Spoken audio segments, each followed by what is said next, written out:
I want you to take a deep breath and close your eyes for just a moment.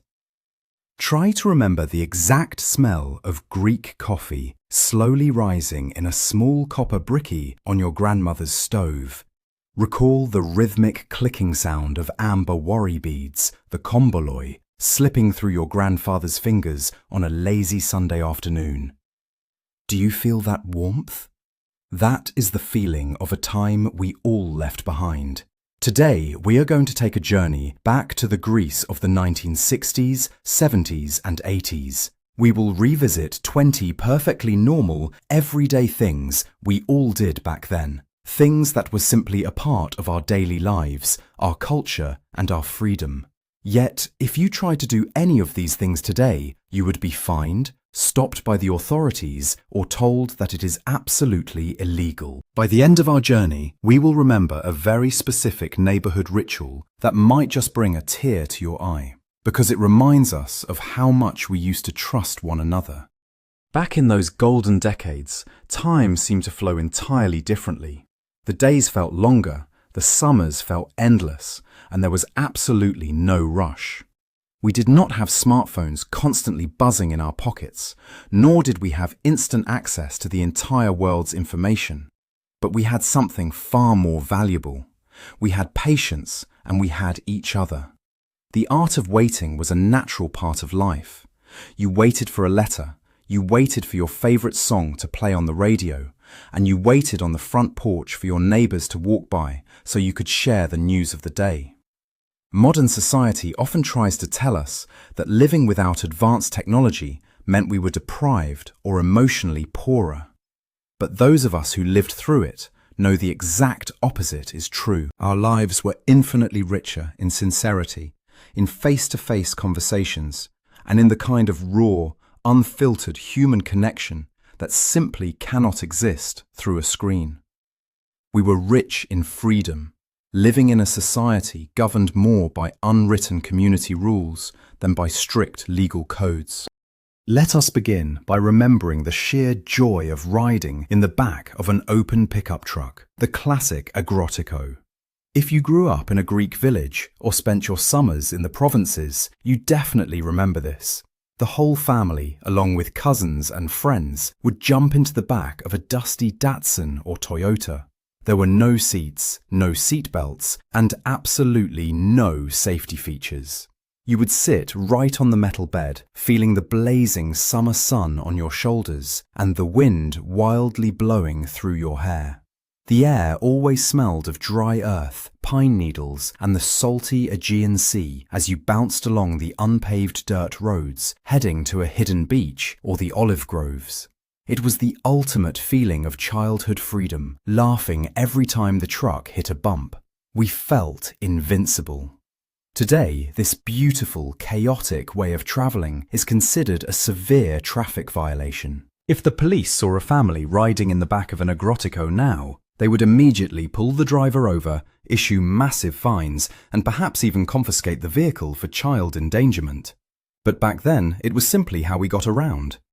And now let us remember the unforgettable nights at the traditional bouzouki, where breaking real ceramic plates was the ultimate expression of joy. When the live music reached its peak and the singer poured their soul into a heavy laiko song, the energy in the room, the pure kefi, demanded a physical release. Waiters would carry massive, towering stacks of plates to the tables. The sharp, crashing sound of porcelain shattering on the dance floor mixed perfectly with the rhythmic plucking of the bouzouki strings. The air was thick with the scent of whiskey, gardenia flowers, and cigarette smoke. People would throw dozens of plates right at the feet of the singers to show their deep appreciation. It was a chaotic, beautiful, and slightly dangerous ritual. Shards of sharp ceramic would fly everywhere, and sometimes people would get minor cuts, but no one cared. Today, breaking real plates is strictly illegal due to severe safety regulations. The state banned it to prevent injuries, replacing the heavy plates with soft, harmless carnation flowers. It is safer now, but the raw, thunderous energy of those old nights is gone forever. Think back to the time when being a teenager meant riding a small moped, the famous papaki, with absolutely no helmet. In the 1980s, it felt like every 13 or 14-year-old boy in the neighborhood had access to a 50 cubic centimeter Honda Cub. We did not wait until we were 18 to get a proper license. You would just borrow it from an older brother, kickstart the noisy engine, and ride through the narrow, sun-baked streets of your island or village. The sound of that modified exhaust echoing against the white walls is forever etched in our memories. You would often see 3 kids squeezed onto one tiny leather seat, wearing nothing but shorts and flip-flops. The warm summer night air felt like a gentle embrace against your face. There was a profound sense of independence, exploring the world on 2 small wheels. Today, strict traffic laws, surveillance cameras, and heavy police presence make this impossible. Riding underage without a helmet is a serious offence that will result in the immediate seizure of the motorcycle and a devastating fine for the parents. The wild freedom of the Papaki is now just a distant whisper. Let us turn our minds to the intense and explosive celebrations of a Greek Orthodox Easter, specifically the tradition of throwing homemade firecrackers known as varalota. On the night of the resurrection, the Anastasi, the atmosphere outside the village church was electric. The cool spring air smelled beautifully of melting beeswax candles, blooming orange blossoms, and roasted lamb. But as soon as the priest chanted that Christ had risen, the smell of gunpowder completely took over. Young men in the village would spend weeks secretly packing gunpowder into small cardboard tubes to create massive, ear-splitting explosives. The deafening booms would shake the ground, echoing through the mountains. It was a dangerous display of bravery and celebration. Sometimes windows would shatter and burns were common, but it united the entire parish in a thrilling, shared experience. Today, making and throwing these homemade explosives is a serious criminal offence. The police patrol the churches strictly, and anti-terrorism laws have completely outlawed the handling of such materials. The thunderous joy of our youth has been silenced by safety protocols. Do you recall the comforting sound of the neighbourhood milkman, the galatas, arriving in the very early hours of the morning? Long before the sun came up, you could hear the rhythmic clinking of heavy metal jugs echoing through the quiet cobblestone streets. The milkman would drive his bicycle or small cart from door to door. You would walk out in your pyjamas, holding your own glass pitcher or metal pot. He would use a special measuring cup to pour rich, completely unpasteurized raw milk straight from his large aluminium canister. The smell of that fresh milk was incredible, earthy, grassy, and entirely natural. We would immediately take it inside and boil it on the stove, watching carefully as a thick, delicious layer of cream formed on the top. We drank it warm, dipping our bread into it. It was the taste of pure nourishment. Today, strict European Union health and safety directives make this direct sale of raw milk absolutely illegal. Milk must be pasteurized, homogenized, and sealed in sterile factories before it ever reaches a consumer. The intimate morning exchange with the galatas is a ritual lost to modern hygiene laws. And now let us talk about something that feels almost completely surreal today. Smoking indoors. Everywhere, all the time.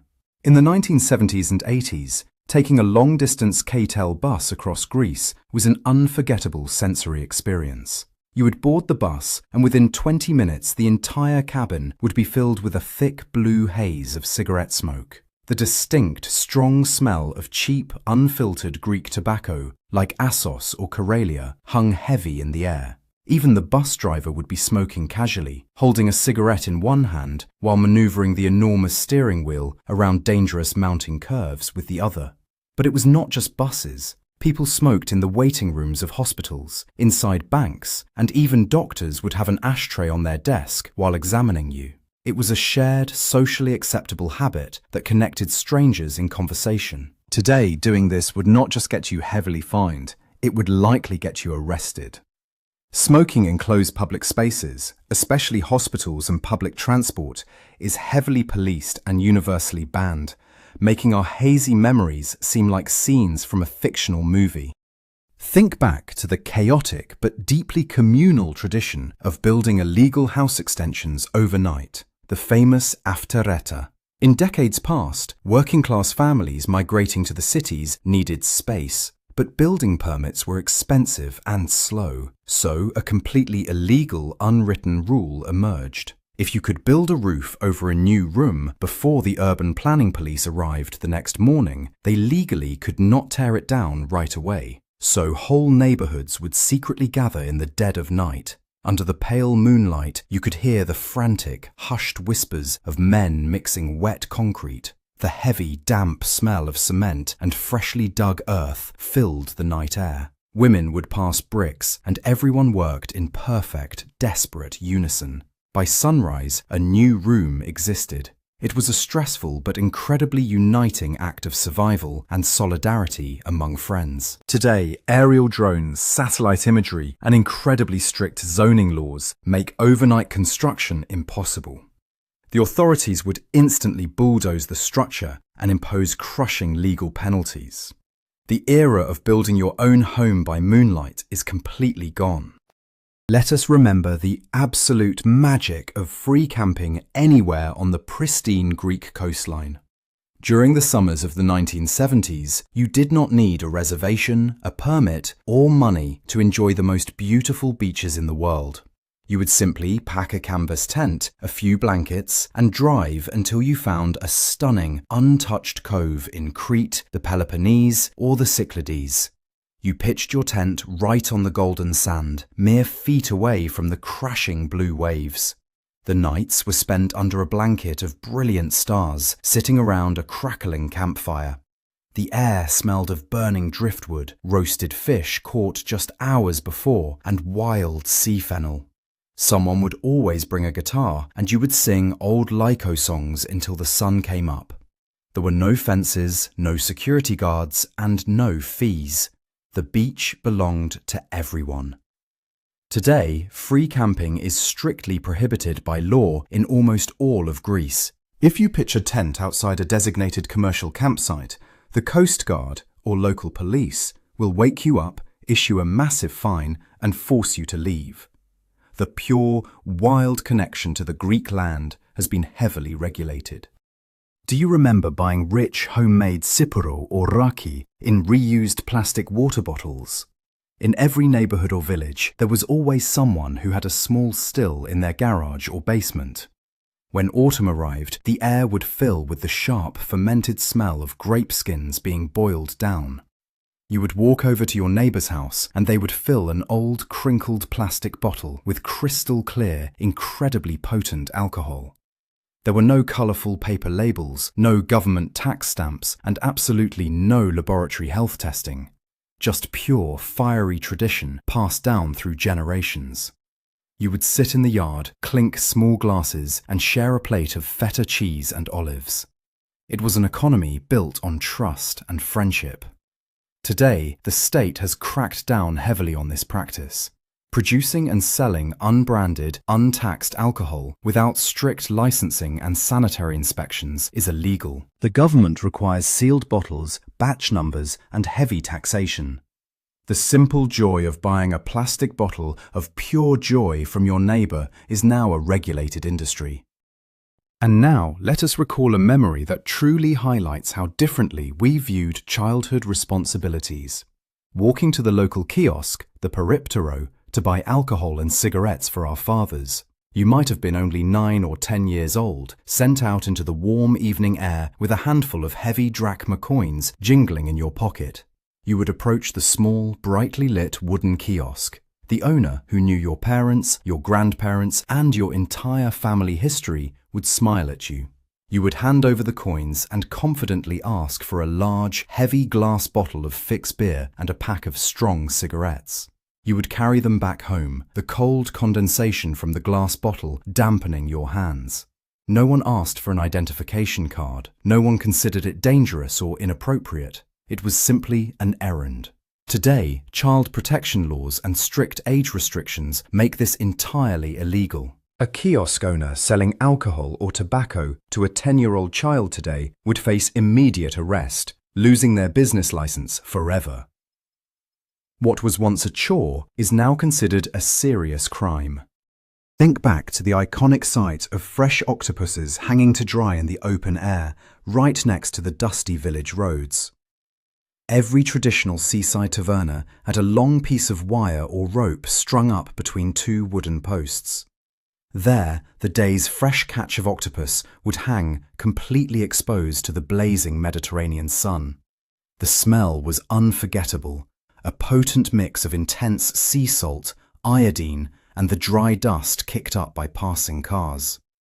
You could watch the taverna owner rhythmically beating the octopus against a large flat rock to tenderize it before leaving it to bake in the hot breeze.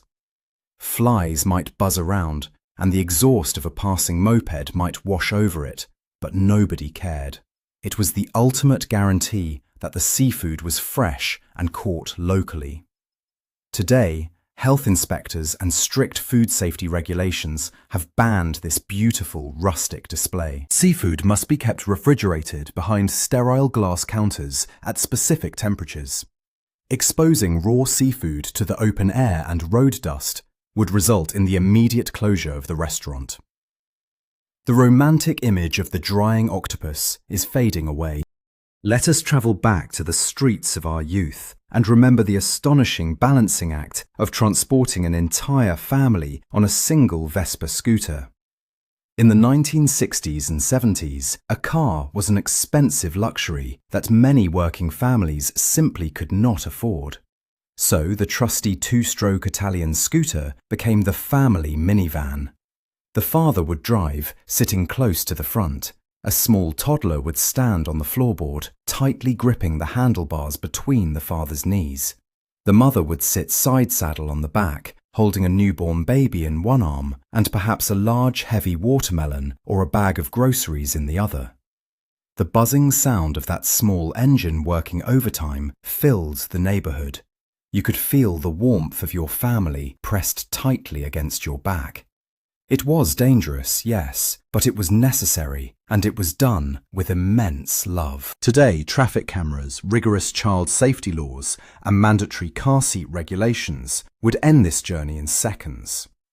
A police officer seeing 5 people on a scooter today would be absolutely horrified, issuing devastating penalties.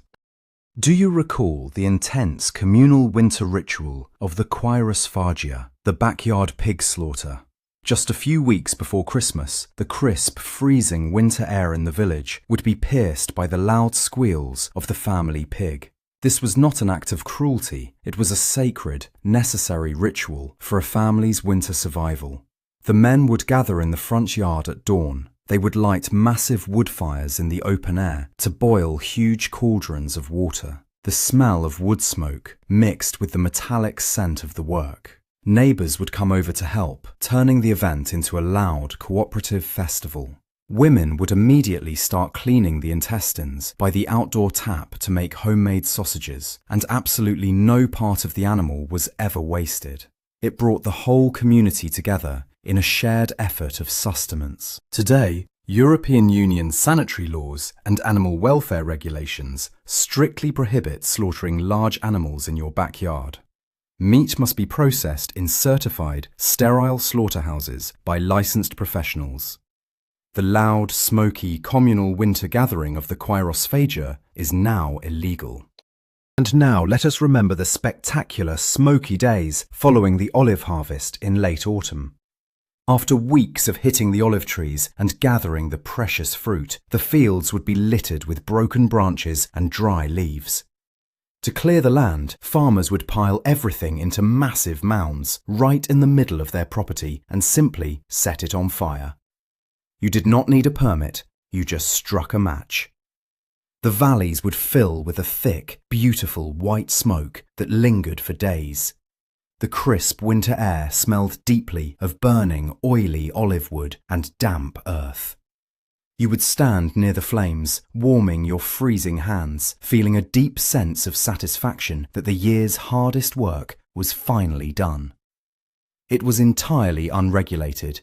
Today, doing this without strict supervision is a severe environmental crime. Due to the devastating threat of wildfires, fire departments and environmental protection agencies have strictly banned open agricultural burning for most of the year. Lighting a fire in your field today could lead to massive fines and criminal charges. Think back to a time when sticking your thumb out on the side of a dusty national highway was the most normal way to travel. Hitchhiking across Greece in the 1970s was an adventure built on absolute faith in your fellow citizens.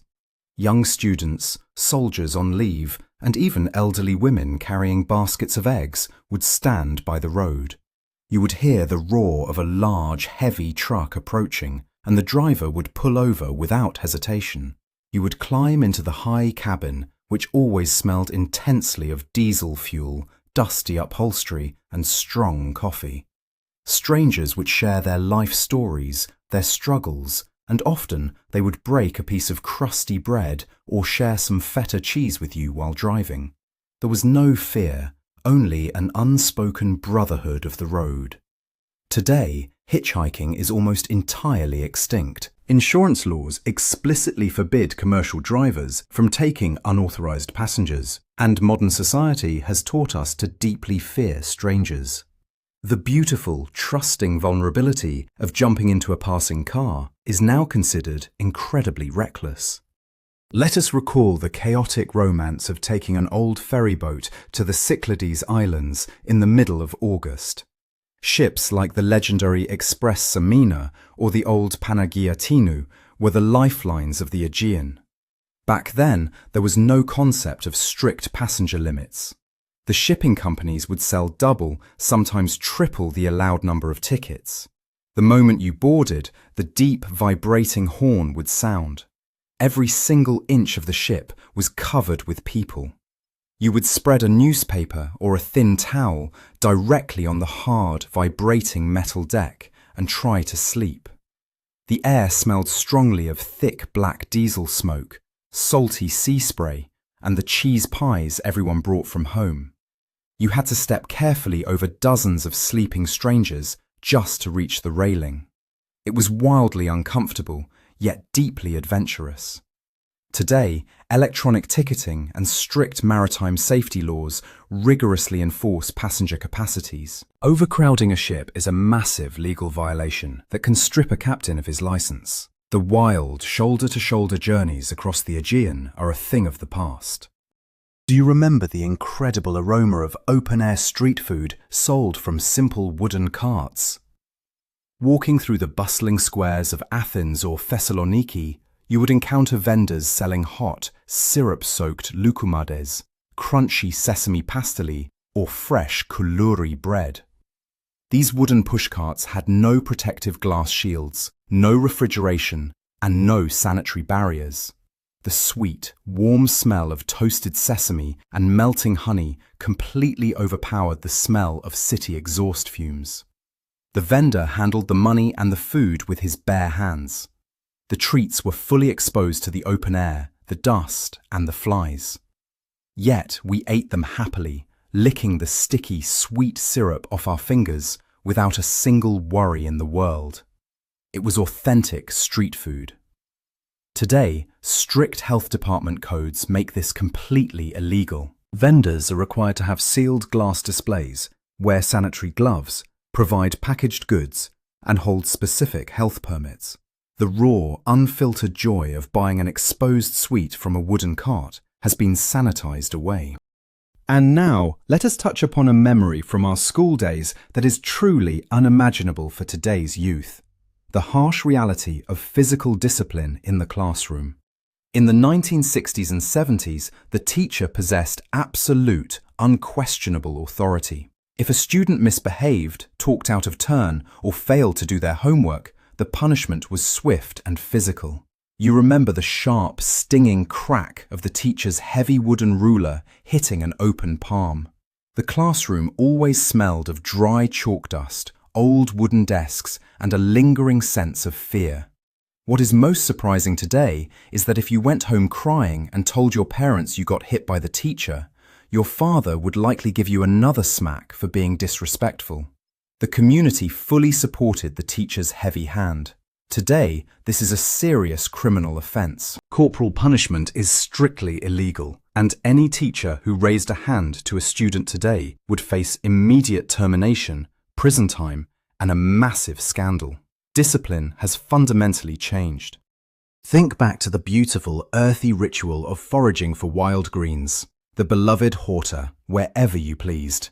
After a heavy winter rain, the Greek countryside would burst with wild dandelions, chicory and amaranth. Grandmothers and mothers dressed in black would take a small, sharp knife and a plastic bag and walk miles outside the village. They would cross broken wire fences and wander deeply into neighbouring fields, olive groves and privately owned lands. Nobody cared about property lines. The damp earth smelled incredibly fresh and alive. You would carefully cut the greens right at the root, knowing they would provide a bitter, delicious and free meal for the family that evening. It was a shared bounty of the earth. Today, trespassing laws are strictly enforced. Entering private property without permission to forage is illegal, and landowners often fence off their properties securely. Environmental protection laws also restrict gathering wild plants in many areas. The absolute freedom to wander and harvest the earth's free gifts has been heavily restricted. Finally, let us remember the chaotic, loud, and incredibly vibrant atmosphere of the traditional farmers' market, the Laiki Agora. Decades ago, a trip to the Laiki was not just about buying vegetables. It was a place where you bought your dinner while it was still alive. Between the stalls of ripe tomatoes and fresh herbs, farmers would have wooden cages full of live, squawking chickens and rabbits. The market smelled of fresh soil, crushed mint, and animal feathers. You would point to a chicken, the farmer would weigh it alive, and you would carry it all the way home by its legs, feeling the warmth of its body against your leg. You knew exactly where your food came from because you had to prepare it yourself for the Sunday family soup. Today, animal welfare laws and strict European health directives have completely banned the sale of live animals at open-air food markets. Meat must be pre-slaughtered, inspected, and kept on ice. The loud, chaotic, and intimately real connection to our food source has been entirely sanitized and made illegal. When we look back at these 20 vanished rituals, it becomes clear that we do not just miss the old things, we miss who we were when we did them. We deeply miss our youth, the unhurried pace of our days, and above all, we miss the profound trust we had in our neighbours and our communities. Yes, many of these things were dangerous, unregulated and messy, but they were genuine. They required us to rely on one another, to solve problems together, and to live life with our hearts wide open, unafraid of the world. Today, the world is safer, cleaner, and strictly regulated by laws, but it often feels a little colder and much more isolated. Thank you so much for taking this nostalgic journey back in time with me. If these memories warmed your heart, please take a moment to subscribe to the channel and leave a like. It truly helps us keep this history alive. Now, I have a question for you. Which of these 20 illegal things do you miss doing the most? Or what is your fondest memory from the Greece of your youth? Please share your personal story in the comments below. I would absolutely love to read them.